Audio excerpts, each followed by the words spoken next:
The Treasury remits to me a check every, twice a year for my 4% interest. Well, that Treasury issues the coupon payment. That goes to the Federal Reserve because they own the debt, right?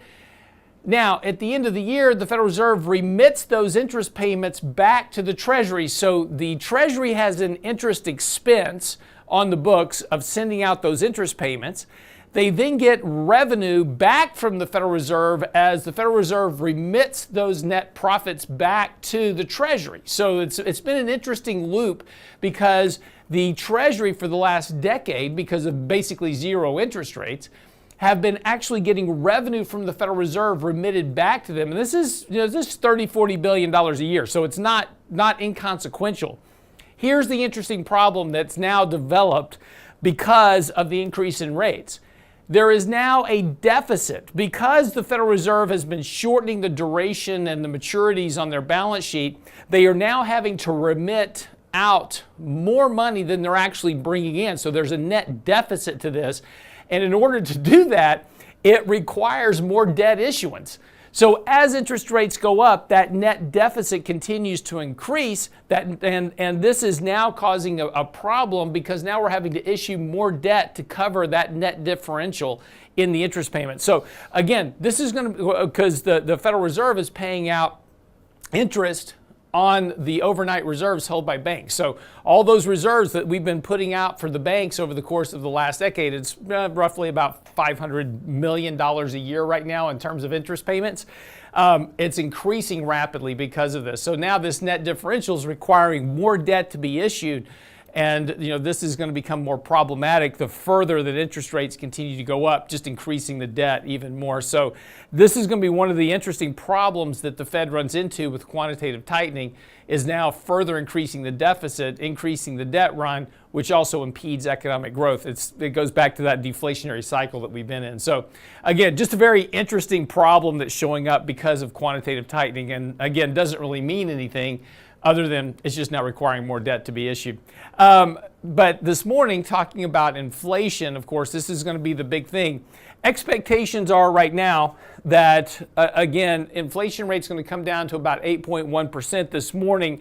Of course, yesterday, the producer price index came in a little bit hotter than expected. So again, markets kind of struggled a bit yesterday. But the big concern is today is that markets are sitting on support at these recent lows. Have been kind of holding in here over the last couple of days, kind of everybody just kind of waiting for the CPI report. So today is either going to be a big move down if that number comes in a whole lot hotter than expected, or if that number comes in kind of in line or potentially weaker than expected, could see a fairly sharp rally here. Markets are oversold here on a short-term basis on multiple levels.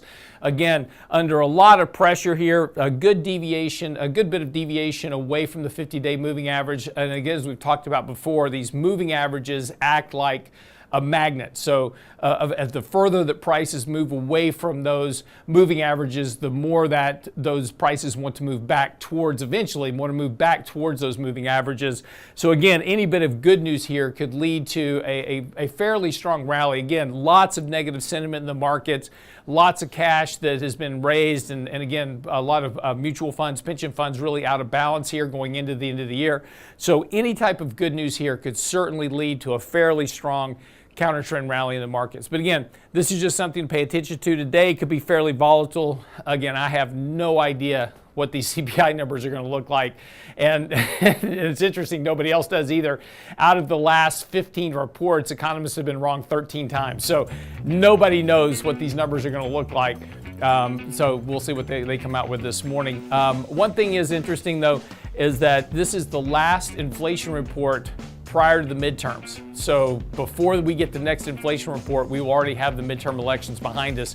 So again, this is going to be the last report that voters see before they go to the polls as well. So that's all coming up. The election day is now 25 days away, I believe, 25 days away to midterm elections. So it's all coming down to the wire. Okay, quick break, come back. Got lots of stuff to get into with Michael Lebowitz today from the Fed. FOMC minutes out just recently, talking about more of the same. We'll get into all of that and more right here on The Real Investment Show. Don't go away.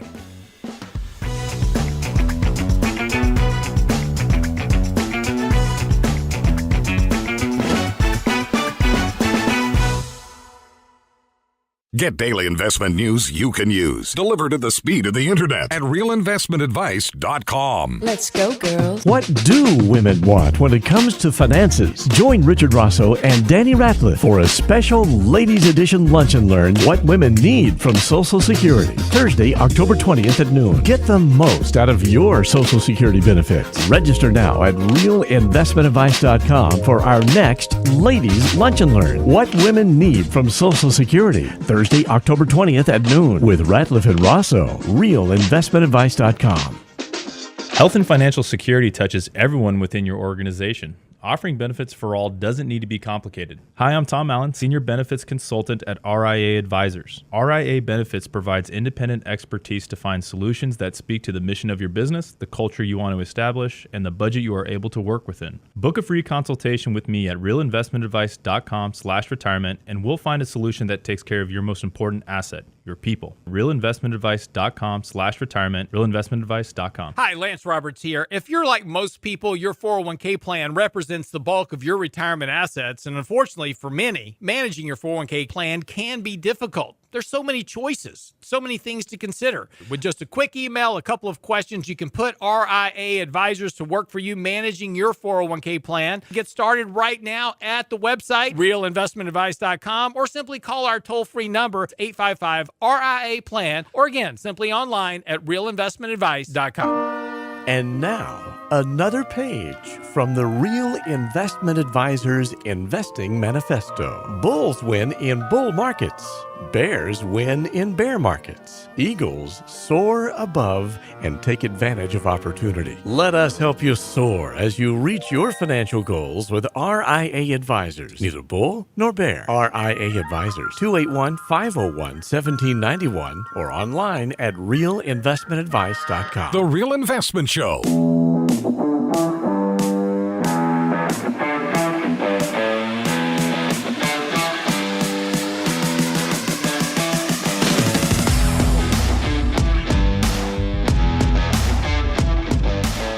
And welcome back to the show this morning. I'm your host, Lance Roberts. Michael Lewitt's joining me as well. Lots of stuff to get into over the course of the last week.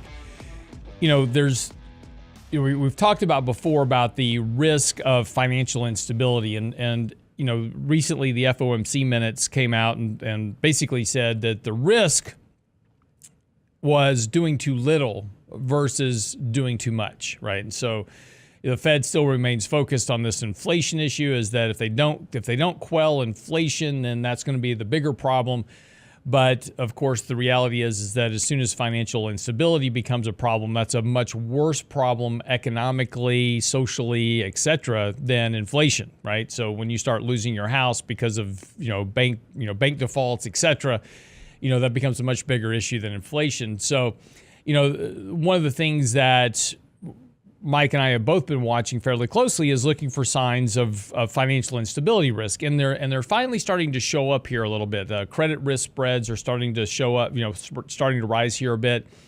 But then just recently, the Bank of England, and we talked a little bit about this last week also, but the Bank of England, the central bank there is now having to buy gilts or the British bonds to try to bail out pension funds that are now getting margin calls because of these rising interest rates. So this is, kind of that first sign where all of a sudden the central bank is having to step in to try to solve a problem caused by higher interest rates. And again, these are just kind of those early, kind of things, and if you go back to 2008 as a good example of this, Bear Stearns basically failed. They had these big hedge funds that were out there running these kind of subprime mortgage funds, selling them off to pension funds, telling them they were very, very safe investments. Turned out they weren't. So Bear Stearns is going into failure, and they get bought out by $2 a share by JP Morgan at the time. And then the markets rallied back to all-time highs because everybody kind of looked at that event and say, it's a one-off event. That'll never happen again, right? And so, but that was that first sign of financial instability starting to show up in the markets. Now, everybody disregarded it at the time and just said it's a one-off event. Well, it wasn't. And then, of course, the rest of 2008 becomes history, with the failure of Lehman. So the question that we have to kind of watch for is that we're watching Bank of England. It may be the Bear Stearns event that is starting to suggest that financial instability is coming back into the markets. But anyway, let's get Michael Leibowitz here on the topic as well. So, Mike, Bank of England is certainly an issue to watch, but we've also seen some other things kind of going on. The Bank of Japan having to intervene. Their currency is a problem. Also, like I said, seeing credit spreads rise here a little bit more. So, financial instability, not yet a problem, and the Fed seems to be ignoring it at the moment. But, what do you think? Well, let's zoom out. Let's zoom out and then come back to the Bank of England. There's a much bigger problem, and the problem has exploded since Lehman and Bear over the last 20, 30 years, but even over the last 10 years, and that's debt. There is way too much debt for the income that is needed to pay off that debt. So in finance parlance, we've become more over leveraged, which is fine until the S hits the fan. And that's what we're seeing. So if you consider that the whole world is over leveraged right now, it doesn't take much in the form of higher interest rates to really upset something. And kind of one of the first things we're seeing being upset are pension funds in England. Now, what happened in England is that gilts, which are bonds, they call them British Treasury bonds, gilts, rose significantly in yield. Pension funds own a lot of bonds. That's what they do in the United States. They do it in England. They do that in most places. They tend to own a lot of bonds. But as you know, bonds, gilts, everything else have yielded next to nothing over the last 10 years. So if you're a pension fund and your demands for cash, will be rising over the next 30 years, it's hard to make those payments with 1%, 2%, 3% yields. So what they did was they took on leverage. They borrowed money to buy gilts. So they used short-term money, yielding next to nothing, and maybe they bought 2% yielding gilts. And with that, they were able to generate extra income. And that plan worked great for 10 years. The problem now is that they're losing a lot of money on the bonds they own. Their short-term borrowing costs have spiked. So the arbitrage, the difference between short-term and long-term yields, are in some cases negative over there. And now they're getting margin calls. And what a margin call means is that when you borrow on leverage, you have to put up collateral. And when that position that you have borrowed goes against you, you have to put up more collateral. So you have an option. You can either sell the bonds or you can put up more collateral. And that's what we've seen over the last 2 weeks is that British pension funds are now selling bonds because they don't have collateral to put up. And it's not just gilts. They're selling U.S. Treasury bonds and who knows what else they're selling. So let me stop you here real quick because there's a real important point here. This goes back to 2008 too, and something that we've talked about here recently on the show.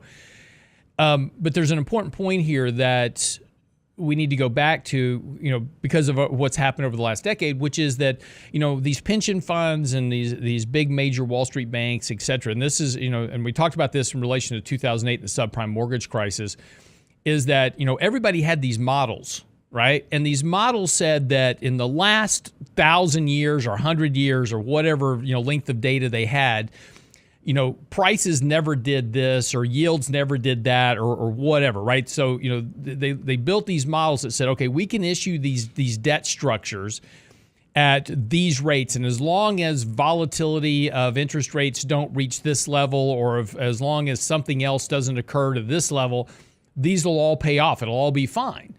And, that's where a lot of these pension funds, to your point, got into trouble because they're going, well, look, interest rates have been low now for years. They've only been going in one direction for the last 40 years, which has been lower. So I can go borrow this money against these treasuries because ultimately treasuries will either stay stable or they're going to go up in price because over the last 50 years, they've never gone from 0% interest to 4.5% interest, in the course of a few months. And so what happened is with these pension funds, just like happened during the financial crisis, the models broke. And nobody expected these models to break. Well, it's funny you say that, but the Fed stress tests its banks. and I don't have the exact numbers, but it turns out that they use an interest rate increase of something like 1.5%, maybe 2% over 6 months or 9 months. Mm-hmm. And how will the banks fare in that kind of environment? Well, what we've seen is a 3 to 4% increase in yields over 6-9 months, which is well beyond what they consider their stress test. So the question is, why do we care about the U.S. banks when we're talking about British pension funds? Why should I care? Right? We're on the other side of the Atlantic. Who cares? Well, the reason is because those pension funds are using leverage. That means they're borrowing money from someone to buy gilts in this case. Well, that money, now it's JP Morgan, it's Bank of America, it's Citi, it's European banks, it's Japanese banks are saying we need more collateral. And those pension funds are trying to raise the collateral. They're trying to do the right thing and make good on their promise. But at some point, they're not going to make good. And what we're seeing by the Bank of England is they are stepping in to say, we can't have a pension fund default.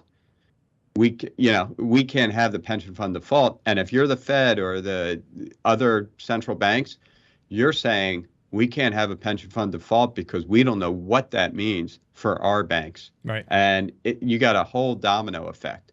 The pension fund is a huge issue. That's a social potential crisis in England. But that social crisis in England leads to a banking crisis around the world. So this isn't just a Bank of England pension problem. This is a Powell problem. This is a Janet Yellen problem, a Joe Biden problem. And the same for other countries around the world. So there's a lot more to the story than may meet the eye. So yes, we do care about UK pension funds. Yeah. And yes, we do care about gilt yields, even though we may never own a gilt. Right. And look, and it's an important thing because two things happen here. The issue for the way a pension fund works is that, they have, and to your point, they have a certain amount of assets and they know with reasonable certainty, they go, okay, I've got this many people that are in my pension and they're going to be retiring on these years and I'm going to have this much withdrawal rate coming out of the pension with the payout stream, et cetera, over some period of time. And they can forecast that, with some relative accuracy because of just age and demographics and those type of things. The problem comes this, and I've written about this a couple of times on the show, and on our website, talking about the pension fund problem that we have here in the U.S.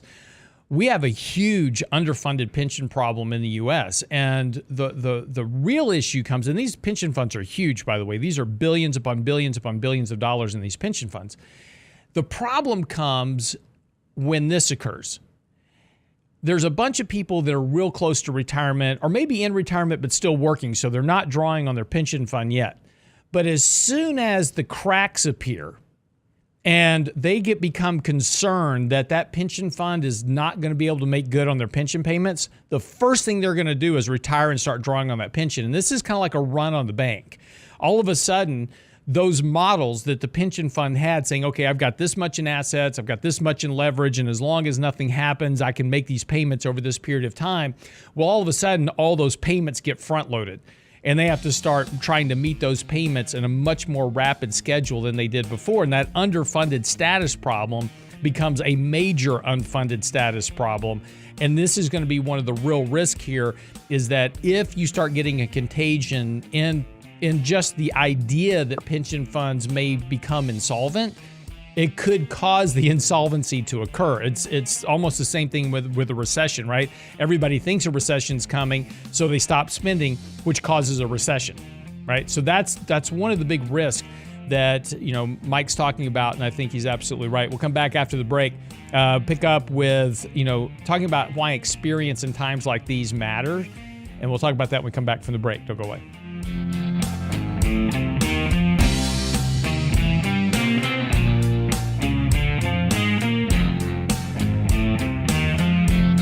The real Investment Advice blog. It's required reading for the informed investor. Catch it today at realinvestmentadvice.com. Let's go, girls. What do women want when it comes to finances? Join Richard Rosso and Danny Ratliff for a special Ladies Edition Lunch and Learn What Women Need from Social Security. Thursday, October 20th at noon. Get the most out of your Social Security benefits. Register now at realinvestmentadvice.com for our next Ladies Lunch and Learn What Women Need from Social Security. Thursday, October 20th at noon with Ratliff and Rosso. realinvestmentadvice.com.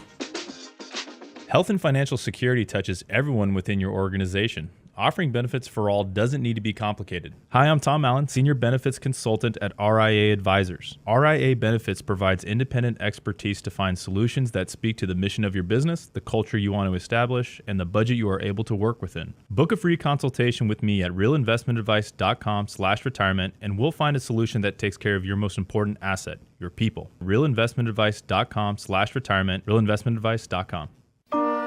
And now, another page from the Real Investment Advisors Investing Manifesto. A passive investment portfolio requires active risk management. It's not a choice, it's necessity.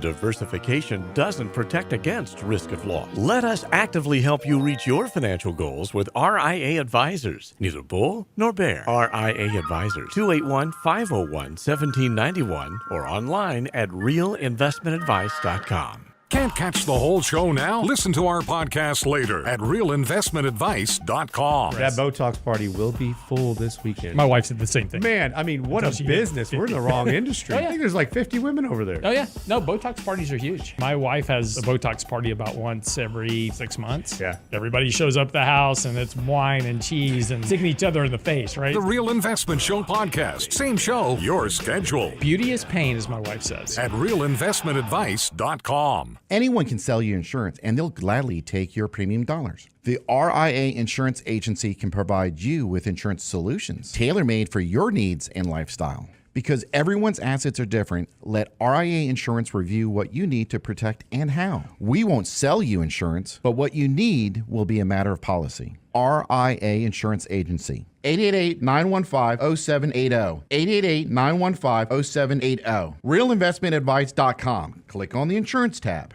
Real Investment Show podcasts are now available from Stitcher Smart Radio at Stitcher.com. Hi, Lance Roberts here. If you're like most people, your 401k plan represents the bulk of your retirement assets, and unfortunately for many, managing your 401k plan can be difficult. There's so many choices, so many things to consider. With just a quick email, a couple of questions, you can put RIA Advisors to work for you managing your 401k plan. It's a quick and easy application. Just simply click Ask a Question at realinvestmentadvice.com or give us a call at 855-RIA-PLAN. That's realinvestmentadvice.com. What do women want when it comes to finances? Join Richard Rosso and Danny Ratliff for a special Ladies Edition Lunch and Learn What Women Need from Social Security with Ratliff and Rosso. Thursday, October 20th at noon. Get the most out of your Social Security benefits. Register now at realinvestmentadvice.com. You're listening to The Real Investment Show.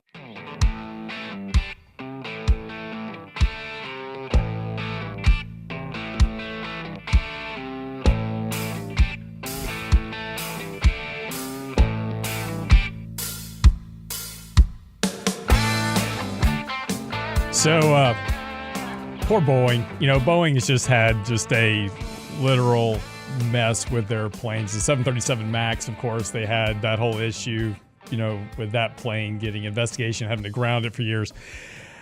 Aviation blog Flight Global posted a video of the Boeing 747-400. It's the large cargo freighter that they have.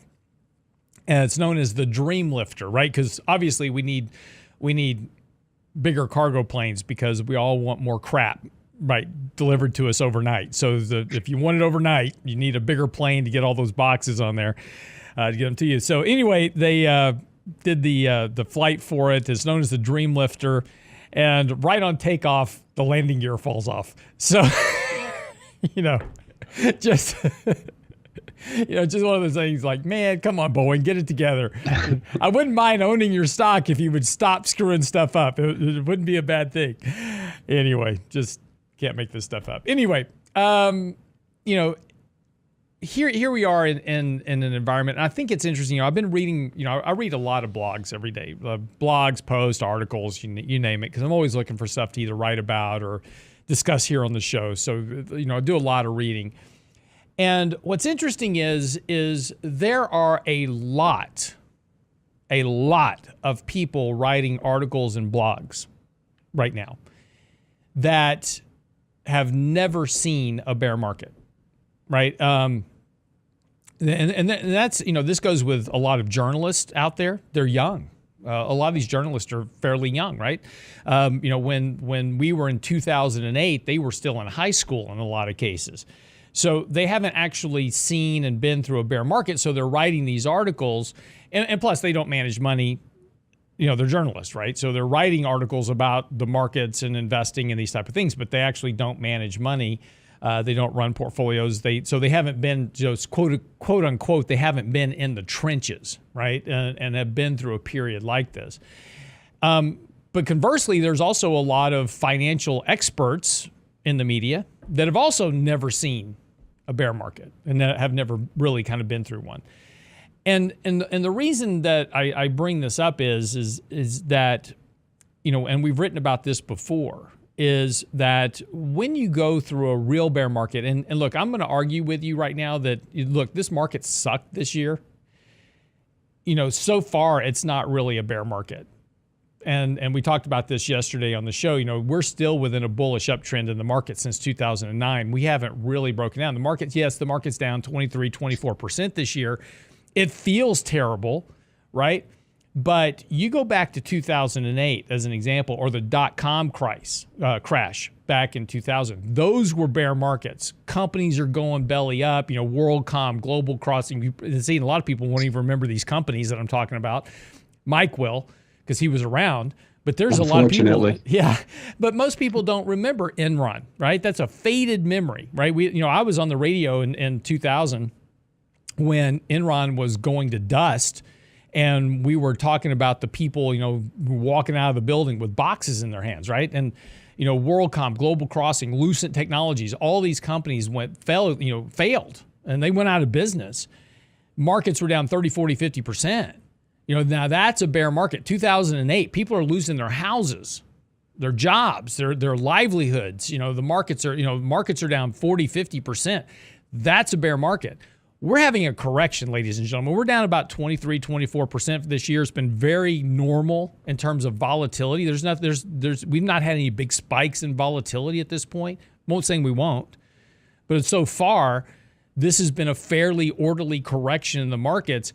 And again, yes, there's absolutely risk of what we considered a real bear market. That's where companies are going out of business, unemployment spiking, people are losing their jobs. That's a bear market. We're not there yet. But it's interesting to read these articles from people talking like, oh, this is the worst thing ever. Well, you've never seen a bear market. You've never been in one. And kind of the point here is that, experience is a brutal teacher, right? And you learn a lot through bear markets. But there's a lot of lessons that haven't been learned yet in this bear market, because if there were, there wouldn't be so many people, begging for a pivot to go buy stocks, right?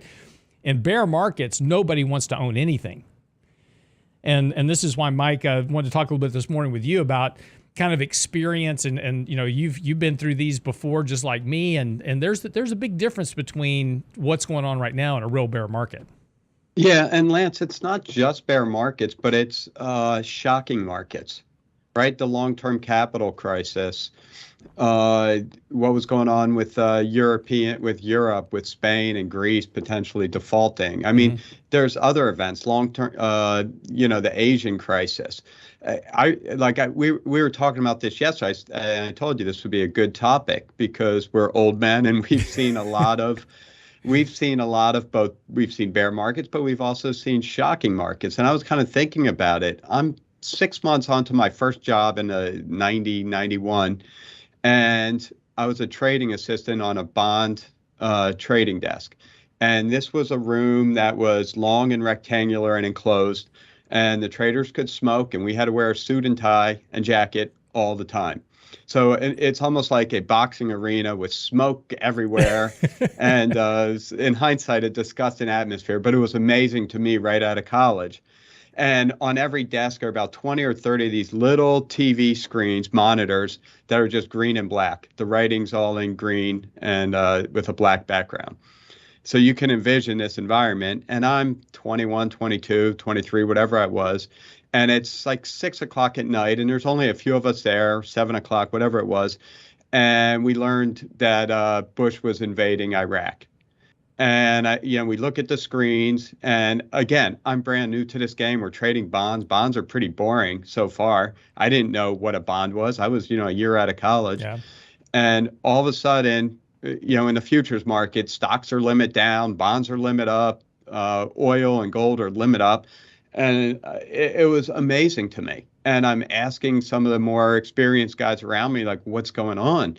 How, what's going to happen? And it's funny, I look upon that experience now, but that experience and so many others along the way have helped me put what's going on today into context. And it all feeds on each other.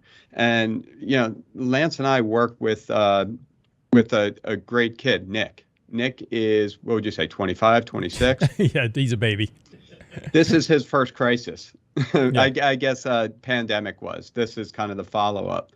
So Nick is incredibly smart, but what Nick lacks and what a lot of people lack is something that can't be taught. It's the experience of limit up, limit down markets, of fear, of crises, of not knowing how a government, how a central bank, how a treasury is going to react to such a unique environment.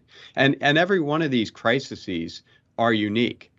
As Lance started, how a bear market trades, how bull markets within bear markets can be vicious, how you can get 10, 20+% rallies in bear markets, and finding the bottom of a bear market is not so easy. And the fact that bear markets can sell off from very sold off levels. There's these traits that you get used to in these boring grind bullish markets higher that don't exist anymore. There is no more FOMO, no more TINA. There's, you need to think outside of the box, and you need to dwell on that experience. And whether we like it or not, Lance, me and you have, over 30 years of experience each with all kinds of, not just bear markets, but crises of varying degrees. And that is what helps shape our opinions today on what the Fed may or may not do on, and this is, I think, why we're gravitating to this pension crisis, because we realize this isn't about gilts. This isn't about yields. This is about pensions, and this can easily spread around the world. This is not a localized issue. And we've seen other issues like this that appear to be localized, but there's much bigger ramifications. Yeah. So leaning on that experience is really helpful in times like this. Well, and again, I think, this goes back to, you've got to also be a little bit careful about, kind of the, what you read and what advice you take. Just because, look, first of all, let me be clear. Every market environment is different. We've been running some charts lately just because, what we've been trying to show is that even during downward trending markets, you can have fairly substantial rallies within those downtrends. And when markets get very oversold, they typically snap back. So we've been running some charts lately, these analogs of the 2000 .com crash and the similarity to the way the market's behaving now. There's a very high correlation right now between the 2008 financial market and what's happening now. There's a very close correlation between now and 1974. So now that doesn't mean that the markets are always going to behave the same way, because every market environment is different. And this is the trick, right? And what Mike's talking about is trying to figure out what is it that changes the dynamic of the market in one direction or the other. And that's where these previous experiences start to pay off. And again, this isn't easy. Just be careful what you read, and do a little bit of research. Has this person, whatever you're reading, whatever article you're reading, has this person been through a financial crisis? Have they been through a bear market, a real bear market? and importantly, how did they survive that, and how did they do in it? And there's one guy that's writing articles that went bankrupt during the financial crisis. I'm not sure I want to have him managing my money, right? So, there's a lot of that stuff out there. Just be careful what you read, where you get your advice from. And look, Mike and I don't know all the answers. We tell you that all the time, right? We're guessing just like everybody else, but we have some experience to fall back on that helps shape those views, like Mike said. When we come back, Mike wants to weigh in on Ben Bernanke and the Nobel Prize winner, something we talked about a little earlier this week. He's got a few comments. Don't go away.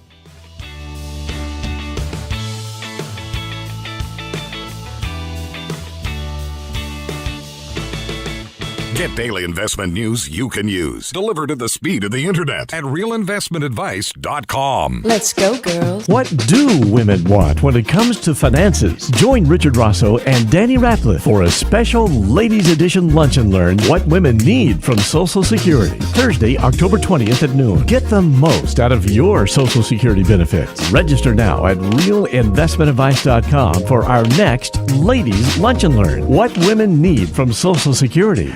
Thursday, October 20th at noon with Ratliff and Rosso. realinvestmentadvice.com. Hi, Lance Roberts here. If you're like most people, your 401k plan represents the bulk of your retirement assets. And unfortunately for many, managing your 401k plan can be difficult. There's so many choices, so many things to consider. With just a quick email, a couple of questions, you can put RIA advisors to work for you managing your 401k plan. Get started right now at the website, realinvestmentadvice.com, or simply call our toll-free number, 855-RIA-PLAN at realinvestmentadvice.com. Health and financial security touches everyone within your organization. Offering benefits for all doesn't need to be complicated. Hi, I'm Tom Allen, Senior Benefits Consultant at RIA Advisors. RIA Benefits provides independent expertise to find solutions that speak to the mission of your business, the culture you want to establish, and the budget you are able to work within. Book a free consultation with me at realinvestmentadvice.com/retirement, and we'll find a solution that takes care of your most important asset, your people. realinvestmentadvice.com/retirement, realinvestmentadvice.com.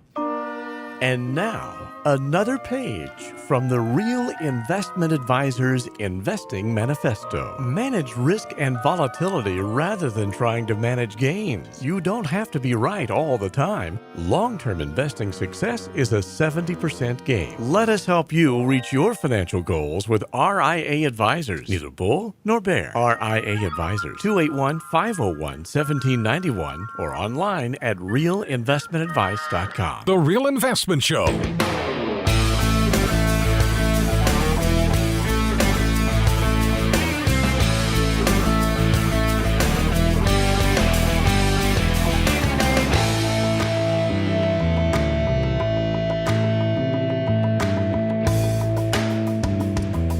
So we touched on this earlier this week, and of course, it's just too good of a topic to let go. Sometimes you just need to do it again.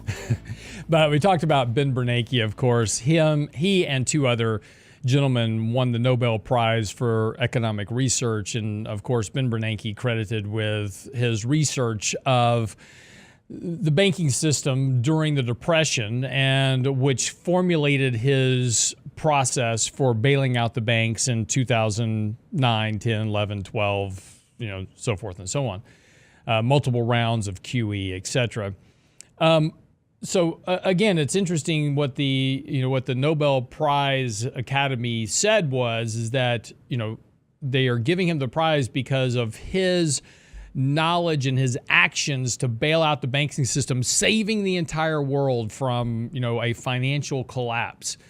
As we've talked about before, I'm not sure that we actually made things a lot better, but I don't want to steal Mike's thunder because Mike has a few words to say as well. Mike, what do you think about it? I was jealous of you that I wish I was doing radio that morning after he was announced as the Nobel Prize winner. It's just incredibly ironic that Ben Bernanke won a Nobel Prize in economics. Yeah, you can say, yes, he may have saved the world on 2008. There may have been a couple good things that he did, but when you really think about what he has done for global economies, for global markets, the damage is unbelievable. So 2008 occurred because there was too much debt, too much leverage, as we talked about. Mm-hmm. So what did the Fed do? They lowered interest rates, encouraging people to take on more debt. They bought treasuries and mortgages. They bailed out banks that had taken on too much debt. So basically, they encouraged too much debt, and then they bailed out, except for Lehman Brothers and to some degree Bear Stearns, they bailed out everyone else that was taking on too much debt and using over leverage. And, is that how you treat a problem, by extending it? I'm not saying that they should have let the whole system collapse and they should have let all these banks fail. The Fed does have a responsibility. They are the bank for the banks. I mean, they have a role, but really rewarding the banks, rewarding the executives, rewarding the shareholders of these banks that were clearly offsides is not something to cheer about. Well, right. And so we got past the crisis, we averted disaster, but we put in place this whole system of encouraging more debt to both keep the financial system alive, because they really hadn't solved the problems in 2008. They kicked them down the road, but also to create economic growth from more debt. So that's where we got QE2 and QE3. And, Janet Yellen took the baton from him with QE4 again in 2019. Not when the pandemic started. There weren't even problems, and they were starting to use QE anytime they thought there was a problem. And that's because there was too much debt and leverage in the system, right? And then we got a massive, massive dose of QE. Again, it wasn't under Bernanke, but he's the architect for, if you have a leverage problem, just add more leverage to it. If you've been drinking all night, well, you need a shot of whiskey to help you feel better. Yeah. This is what the Nobel Prize thought was worth giving a prize for. And it's not just wrong, it's the damage he has caused. And it's not just him, it's many others. But the damage the Federal Reserve has caused to our system by not fixing the problem in 2008, 2009. You don't have to let JP Morgan fail, but those executives should not be with the bank. Those stock shareholders should have lost every dime. Right, but this is something we've talked about before, Mike. There's a process, the FDIC and the banking system, there's a process in place. If JP Morgan failed, right, there's a process in place for solving that problem, which is basically all those accounts get distributed to other banks. The debts get moved, or the debt holders take the hit on it, right? And we have a process for dealing with that. And the issue wasn't really that we couldn't let those banks fail. It's that those banks are the member banks of the Federal Reserve.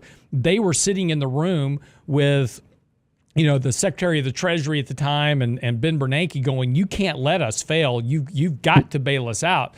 And so they made a choice to bail out their members of the Federal Reserve rather than, letting the process of letting those firms get redistributed across the country and the banking system, which have been much, much healthier at the time, would have led to a much stronger banking system. Back then, the five major banks made up roughly 30 to 40% of the banking system. Today, they're 60. Right. So you don't have a good, stable financial system because these major banks are now such a large chunk of the financial system. They truly are the banking system, and so now you've got a real problem. That the next time that JP Morgan failed, and again, this is and Mike, this goes back to the other point. They say, we do these financial stress tests and these banks are solvent and they have plenty of capital. Then if that's the case, why is it every time we have a downturn in the market, we're having to do QE and bail out the banks? We were doing repo in 2019 to bail out hedge funds, which had leverage through the banks. So they can't be that healthy if we have to keep bailing them out every time they turn around. That's right. And, even if you want to give him a mulligan for 2008-9, why didn't he change things around after we got out of that crisis? Right. Why didn't he keep rates higher? Why did we get more rounds of QE? Why didn't they go to QT and do what Powell's doing now? Powell understands that inflation is the biggest problem facing our nation, and he is raising rates much higher than anyone thought, including Lance and I. He is doing QT at a pretty good clip, although it'll take a while.